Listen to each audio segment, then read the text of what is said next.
जब आप पैदा हुए थे उसके आसपास एक फिल्म आई थी हिंदी में, राम तेरी गंगा मैली, शायद आपने नाम सुना होगा। उसमें नायक नायिका को संबोधित करके एक गीत गा रहा है, और नार्सिसिज्म का इतना बड़ा लक्षण मैंने कभी नहीं देखा। वो क्या कह रहा है? मुझको देखोगे जहां तक, मुझको पाओगे वहां तक, रास्तों से कारवां तक, इस जहां से उस जहां तक, मैं ही मैं हूं, मैं ही मैं हूं, दूसरा कोई नहीं। यदि आपकी जिंदगी में ऐसा प्रेमी प्रेमिका आ जाए तो सीधे लेके जाना है साइकेट्रिस्ट के पास। आपकी जिम्मेदारी बनती है। सच्चा प्रेम करते हैं तो उसका इलाज करवाइए, क्योंकि यदि आपने उसका इलाज नहीं करवाया तो वो आपका इलाज कर देगा। और जो नार्सिसिस्ट किस्म के दोस्त होते हैं, नार्सिसिस्ट किस्म के प्रेमी प्रेमिका होते हैं, पति पत्नी होते हैं, उनका लक्षण ये है, वो शुरुआत करते हैं लव बॉम्बिंग से। लव बॉम्बिंग मनोविज्ञान का एक कंसेप्ट है, लव बॉम्बिंग। प्यार की बमबारी कर देंगे आपके ऊपर, इतना ज्यादा मैसेज करेंगे, miss you, love you, like you, ये वो। 24 घंटे में कम से कम 500 मैसेज करते रहेंगे। और आप सोचेंगे कि इतना प्रेम करने वाला मनुष्य मुझे मिला है, ऐसा तो दुनिया में किसी को नहीं मिला। ये पहला फेज है, ये स्थायी नहीं है, ये सिर्फ पहला फेज है। वो दरअसल सिर्फ अपने आप से प्यार करता है, और इस समय आपको प्यार करने की वजह से वो अपने आप से प्यार कर पा रहा है। आप केवल एक टूल हैं जिसको हासिल करके उसको खुद से प्यार करने की वजह मिल गई है। और ऐसे व्यक्ति का जो अगला स्तर आता है उसको गैस लाइटिंग बोलते हैं मनोविज्ञान में। गैस लाइटिंग शब्द आपने सुना या नहीं सुना पता नहीं। गैस लाइटिंग एक टर्म है, इसका मतलब ये होता है दूसरों को इतना छोटा करके साबित कर देना, इतना आरोप लगाना कि वो बेचारा अपनी सहजताओं को भी पाप समझने लगे, अपनी कमजोरी समझने लगे। जैसे सुबह मान लीजिए उठने की बात है, सबका मन करता है आराम से उठने का। ये लाट साहब तो 8 बजे उठेंगे। अगर पत्नी एक दिन थोड़ा सा लेट उठ गई तो उसको इतना सुना देगा, तुम कैसी औरत हो, कोई शर्म नहीं तुम्हारे अंदर, तो तुम 8 बजे उठ रही हो। खुद रोज 8 बजे उठता है, 8 बजे उठ रही हो, नरक जाओगी तुम तो। मेरी माँ को देखो, 4 बजे उठती है सुबह। इतना सुना देगा, इतना सुना देगा कि उस बेचारी को सुबह 8 बजे उठना इतनी गिल्ट फीलिंग हो जाएगी कि वो धीरे धीरे खुद को धिक्कारते धिक्कारते खत्म हो जाएगी। ये इसका उल्टा भी हो सकता है, कोई महिला किसी पुरुष को करे, ये भी हो सकता है। अपने साथी को, अपने दोस्त को, अपने पति को, पत्नी को, अपने किसी रिश्तेदार को उन चीजों के लिए ब्लेम करना जो दरअसल ब्लेम करने वाली नहीं है। इतना ब्लेम करना कि वो बेचारा इंफीरियोरिटी कॉम्प्लेक्स में, गिल्ट कॉम्प्लेक्स में चला जाए, इसको बोलते हैं गैस लाइटिंग। तो यदि कोई प्यार की बमबारी कर रहा हो तो खतरा है कि अगला स्तर ही आने वाला है। फिर वो आपको हर चीज के लिए जिम्मेदार साबित करेगा, आपका आत्मसम्मान छीन लेगा, सेल्फ रिस्पेक्ट, सेल्फ एस्टीम खत्म कर देगा। ये मोटा मोटा लक्षण जो है, ये लक्षण अगर किसी व्यक्ति में आपको सारे एक साथ दिख जाएं तो उसको हम कहेंगे कि वो नार्सिसिस्टिक व्यक्ति है या नार्सिसिस्ट है। आपके मन में एक सवाल ये आ रहा होगा, कितना मुश्किल नाम क्यों रखा है इसका?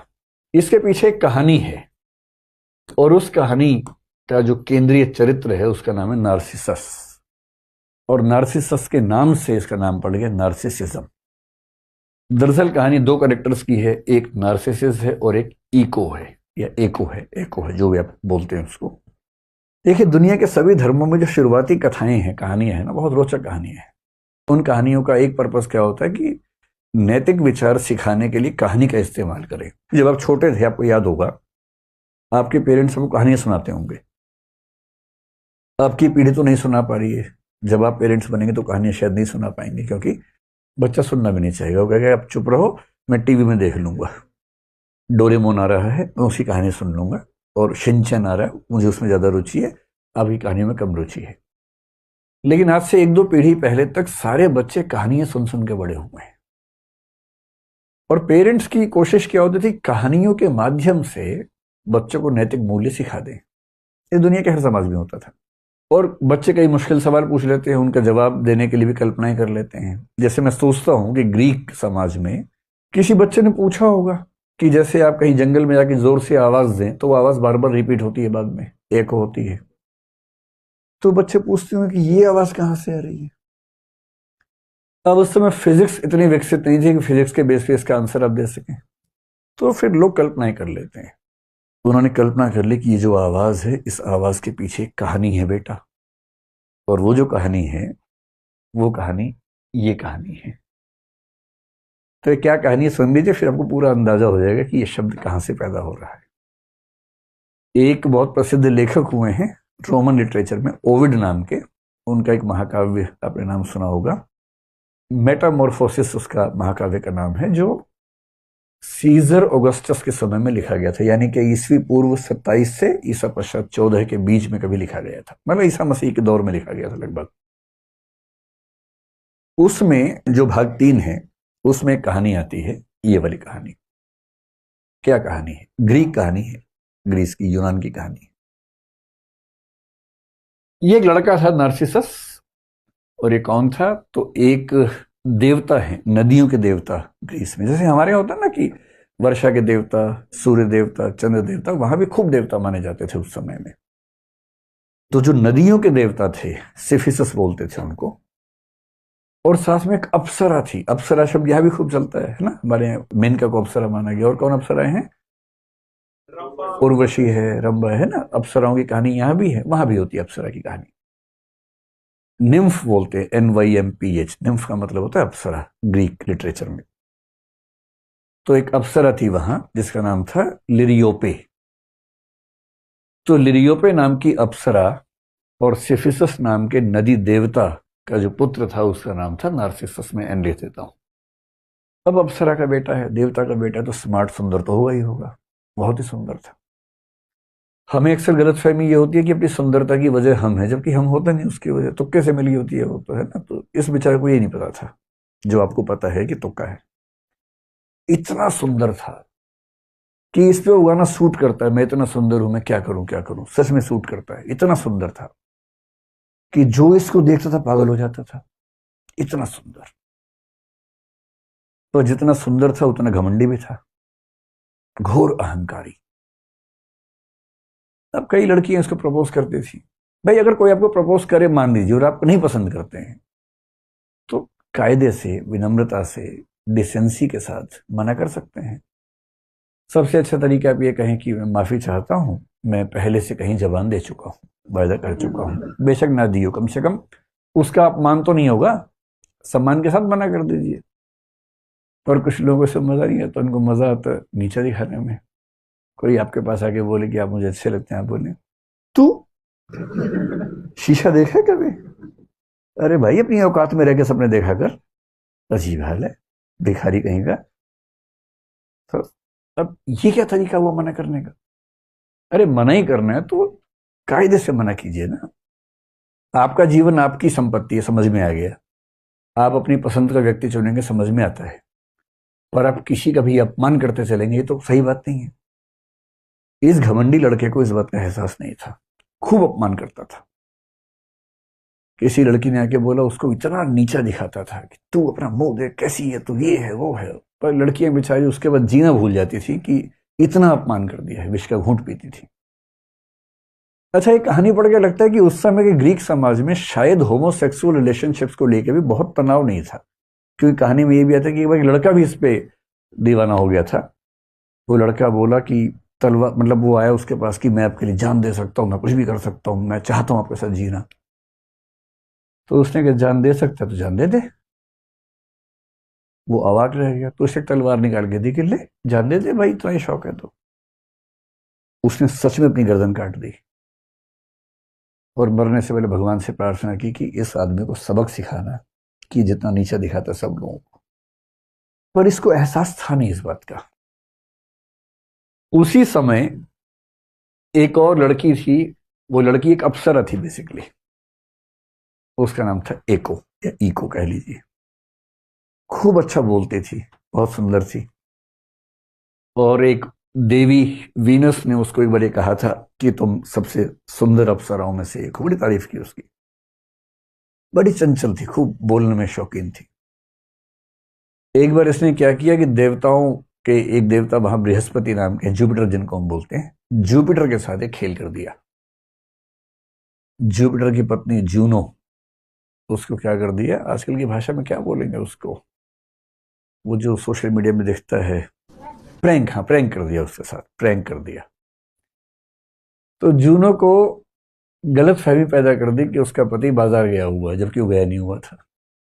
और जूनो गुस्से वाली थी, चिढ़ गई कि तू मेरे साथ प्रैंक करेगी, मैं तुझे श्राप देती हूं। तो श्राप यहां नहीं होता, वहां भी होता था श्राप, हर जगह होता है। मैं तुझे श्राप देती हूँ। श्राप क्या, दो श्राप दे दिए।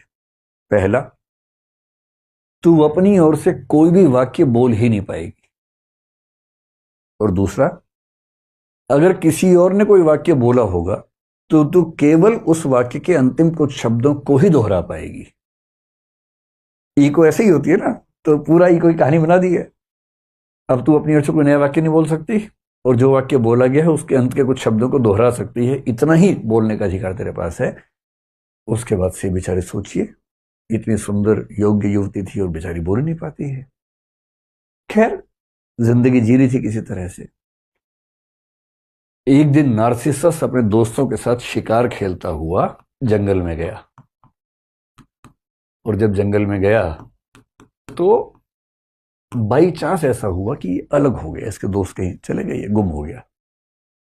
अब ये अकेला घूम रहा जंगल में, वहीं इको घूम रही थी। उसने इसको देखा, वो भी दीवानी हो गई इसकी, और अब पागल हो गई एकदम। इतना सुंदर था ये, वो भी अप्सरा है, कम नहीं है। ये तो अप्सरा का पुत्र है, देवता का पुत्र है। अब वो दीवानी बन बन के पीछे घूम रही है, सामने नहीं आ रही है भी। अच्छा, इसको एहसास हो रहा कोई है आसपास, पेड़ों की आवाज से, पत्तों की आवाज से। तो उसने कहा कौन है। तो उसने क्या कहा, कौन है, क्योंकि बोल नहीं सकती। इसको लगा जी पहली कोई खेल रहा है मेरे साथ। फिर इसने कहा सामने आओ। उसने कहा सामने आओ। तब इसने कहा भाई इतना छुपने की क्या जरूरत है, हमें एक दूसरे से बात करनी चाहिए। तो उसका जवाब आया, बात करनी चाहिए। फिर थोड़ी देर के बाद वो सामने आ गई, और वो प्रेम में ऐसी दीवानी थी कि सीधे फिल्मी अंदाज से दौड़ी उसके पास गई गले मिलने के लिए। ऐसी दीवानी हो गई थी, क्योंकि उसको लग रहा था कि बात बढ़िया चल रही है। उस उम्मीद में भाग गई, और जैसी पास आई तो उसने यूं कहा, रुको, दूर हो, ठीक ठीक। फिर बोला कि इससे पहले मैं मर जाना पसंद करूंगा बजाय ये कि तुम मेरे शरीर का आनंद लो। वो बेचारी इको क्या बोली, तुम मेरे शरीर का आनंद लो। बात और बिगड़ गई इससे। और ये वाक्य जैसी उसके मुंह से निकला, उसको खुद इतनी शर्मिंदगी हुई अपने ऊपर, रोती हुई, खून के आंसू रोती वहां से भागी, और इसे धिक्कार के भगा दिया। उसका स्पर्निंग बोलते हैं अंग्रेजी में, धिक्कार करके भगा दिया। ये अपनी औकात देख, अपना मुंह देख। जब वो रोती हुई गई तो उसकी सहेलियां जो थी अप्सराएं, वो चली गई एक देवी के पास। नेमेसिस नाम था उन देवी का। ग्रीक लिटरेचर में नेमेसिस का मतलब है रिवेंज की देवी, प्रतिशोध की देवी। प्रतिशोध की भी एक देवी है उनके यहाँ। ये सहेलियां गई, उनका कि देखो ये जो लड़का है ना बहुत बदतमीज है, इसने हमारी सहेली का दिल दुखाया है, पहले कितने लोगों का दिल दुखा चुका है, कितने लोग तो बेचारे जान दे चुके हैं इस चक्कर में। आप प्रतिशोध लो इससे। तो देवी ने कहा अच्छा ठीक है, इसका अकाउंट शुरू करते हैं। और फिर एक दिन ये फिर से शिकार करने गया, तो देवी ने एक जाल बुना इसके लिए, नेमेसिस ने। और इसको प्यास लगी बहुत जोर से। पानी ढूंढते ढूंढते जब आगे बढ़ा, वहां एक पूल था, तालाब समझ लीजिए, सुंदर सा तालाब था। और तालाब इस तरह से बना हुआ था कि उसमें कुछ कदम रख के, मतलब तालाब समझ लीजिए कि इस तरह का तालाब था। ये संभव नहीं था कि अब इसमें 2 कदम चले जाएं, बहुत गहरा तालाब था। तो यहां लेट के फिर पानी निकालने की स्थिति थी, ऐसे करके। तो ये पेट के बल लेटा नीचे से पानी निकालने के लिए, पीने के लिए। और जैसे ही लेटा, इसको अपनी ही परछाई देखी पानी के अंदर। वैसे जब ये पैदा हुआ था, एक साधु को बुलाया गया था। साधु से पूछा गया कि इस बच्चे का भविष्य क्या होगा। जैसे हमारे यहाँ होता था, वहां भी होता था, बच्चे का भविष्य क्या होगा। साधु ने कहा कि जब तक ये अपने आप को नहीं जानेगा तब तक इसका जीवन बहुत अच्छा रहेगा। जिस दिन इसने खुद को जान लिया, मुश्किल हो जाएगा।